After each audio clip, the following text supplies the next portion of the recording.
You remember the human potential movement from the 1960s, the 1970s? Tim Leary, Ram Dass, John Lilly, the Esalen Institute in Big Sur. These were hippies that were intellectuals, hippie intellectuals. They were taking acid, psychedelics. They were checking out their minds. They were realizing that what we're told about reality is not necessarily true. That reality is subjective. It's malleable. And that probably what you could do with yourself, your consciousness, was far in excess of what society was generally saying you could do. They took acid and they said, wow, reality is much, much broader, much more mystical, and much more mysterious than we ever imagined. And so what can we do with this? That's the human potential movement. Kind of turned into the New Age movement, or the New Age movement kind of, I don't know how you separate them, but the human potential movement kind of ran dry. And part of that was just because these cultural movements, they have a life cycle. And I guess the society really, when we entered the 80s, the society really got very materialistic. And the 60s and 70s, kind of faded. That the counterculture faded.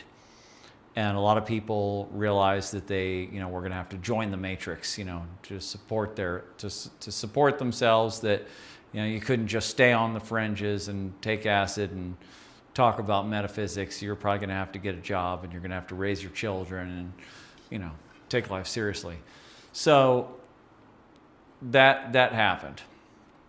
But also the human potential movement, I think that it couldn't progress much further because everybody ran into the shadow.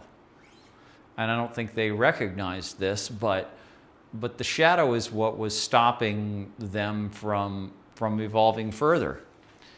And then the human potential movement, the integral movement came out of that, and that took it a little bit further. And there was other movements, but that's the one that I really know about. And they also ran into the shadow. So they couldn't really progress past that. In the integral system, they talk about first tier and second tier consciousness. So first tier consciousness is all the different stages of psychosocial consciousness that we're at today or that have existed before. And they recognize that there's another stage, or there's multiple stages that are coming online, but that in order to get to the next stage, there's some big jumps that you have to make. And it's not really quite known exactly how that's done. It's just sort of seen as a natural process that just naturally happens, and eventually more and more people will make it into second tier. And second tier in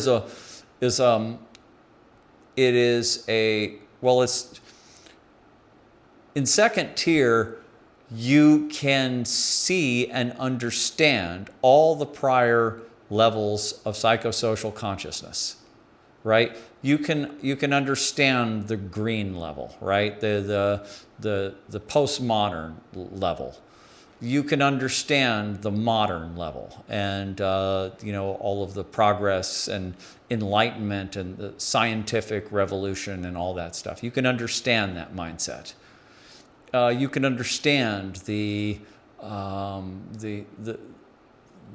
monotheistic religious mindset. You can understand that.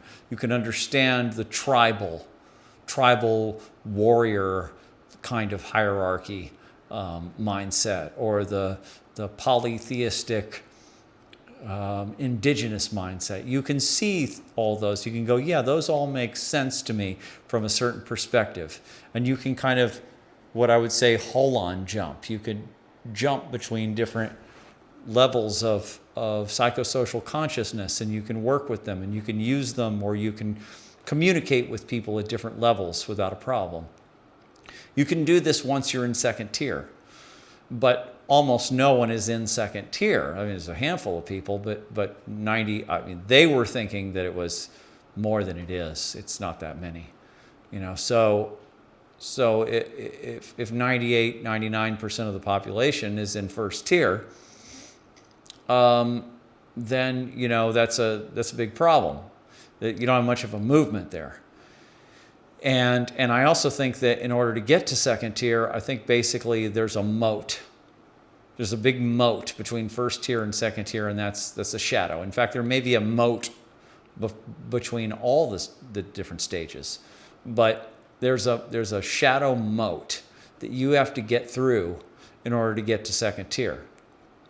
And it's pretty obvious that if you understand that theory, that system, that if you are still being triggered by any material from any of those lower stages, because it's in your shadow, you're not going to be able to successfully navigate those lower stages. You're not going to be able to be a hold-on jumper and go, oh, I can see from this point of view, or oh, I can see from this point of view.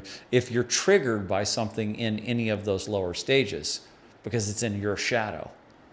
So to get to second tier, you have to be mature in that way. So that's what's blocking people from in that. So the whole human potential movement, whatever we call it, I mean, it's really, I mean, I guess, I don't think it's really in the same category as people that are talking about brain implants and all that kind of stuff, because the human potential movement was about psychological, psycho-spiritual research. This is a movement of consciousness, of understanding consciousness, and advancing your consciousness and working on yourself internally. This is a psychological movement. And I'm in that movement. Melissa and I, we're in that movement, and that's where we come from. And so what I would say about this is that it kind of sucks if you're in this movement and you just see so few people around you that are serious about working on themselves. You know, using any model, it kind of sucks. Kind of sucks to not have people taking it seriously, and then you have all kinds of people who are supposedly taking it seriously, but as soon as they get to the real deep shadow type stuff, they drop off. So, you know, that's where it's at. So maybe we are really only at the beginning of this next stage, this next wave of the human potential movement, or whatever we end up calling it. We're maybe at the very beginning of that right now. And that's why it feels so lonely.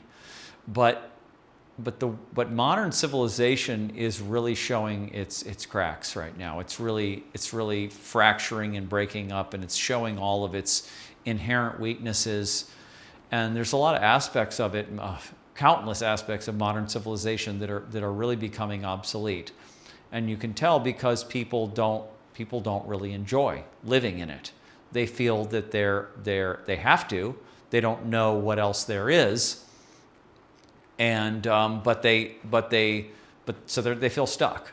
But they don't like, you know, working for corporations, and they don't like being in debt, and they don't like being in the rat race or the matrix, whatever we call it. And so they're kind of stuck. Well, from my perspective, you know, there are, well, let me not just say my perspective, I can also see that there are now people, you know, homesteaders regenerative farmers and homesteaders and people in intentional communities, people who are forming intentional communities or already living there.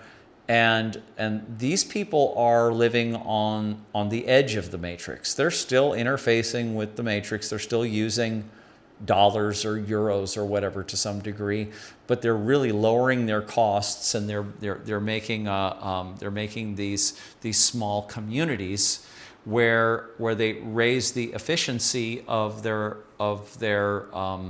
lifestyle to the point to where they don't have to work that much, and they can have a more leisurely lifestyle, and they can work on the land, and they can work on themselves, and they can be healthy human beings in that kind of a situation. And there's always been artists and outsiders who have been creative and figured out how to live on the fringe in a way that works for them. And I'm one of those people. I've been living on the edge, just being creative for most of my adult life. And in fact, I think I only worked for a corporate job. I only worked for anybody other than myself for 1 year out of the last 25 years or something like that. And I'm an audio engineer, and I don't make a really good living doing that. But I've been very creative about things. I don't have credit card debts. I don't have a mortgage. The way I lived for many years was in a live-work warehouse, where I had my studio there. There was an apartment built in, and a kitchen, a shower, everything built into it. And it was like in a what they call light industrial part of, or what do they call that? An industrial park, a light industrial park in California. And, so not the prettiest environment, but out there's so many amazing nature spots just right down the street. So,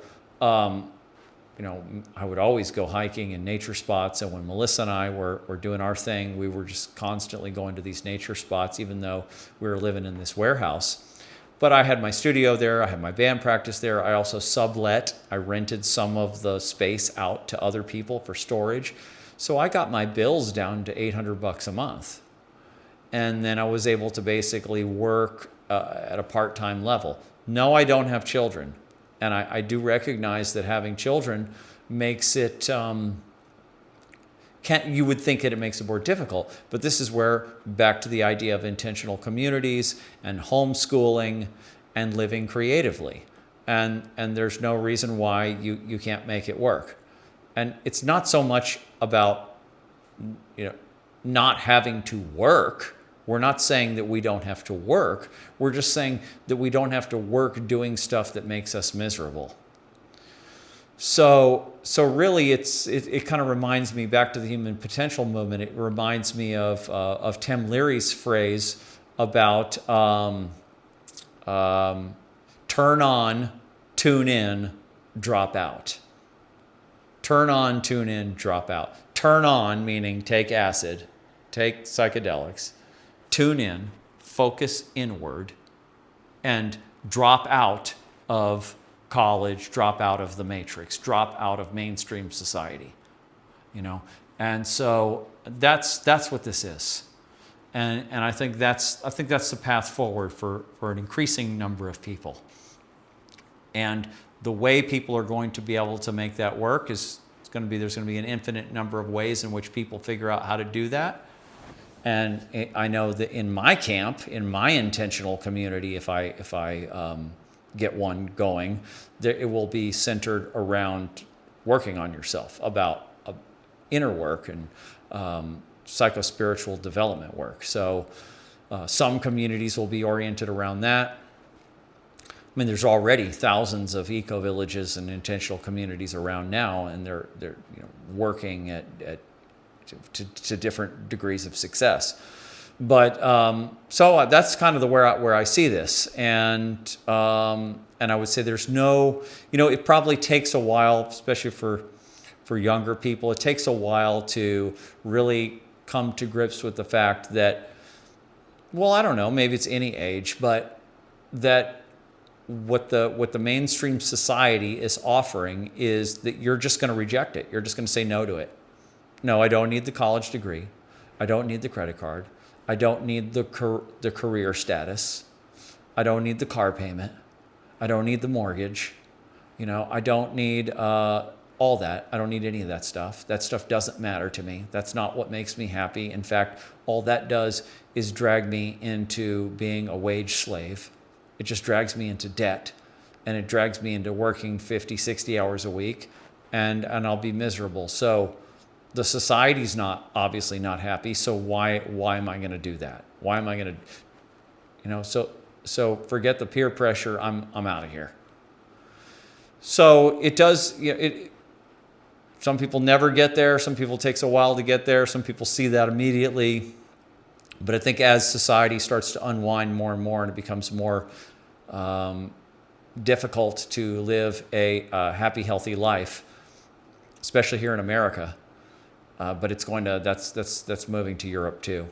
Then more and more people will start looking for options. So that's what I was going to say today about the human potential movement. Sort of this video is kind of a mix between that and the whole thing of getting out of the matrix and getting off grid. They kind of go together, I think. I feel like people who are dedicated to inner work are kind of naturally inclined to getting off the grid and getting out of the system because you need time and you need space to be able to work on yourself. So it's just natural.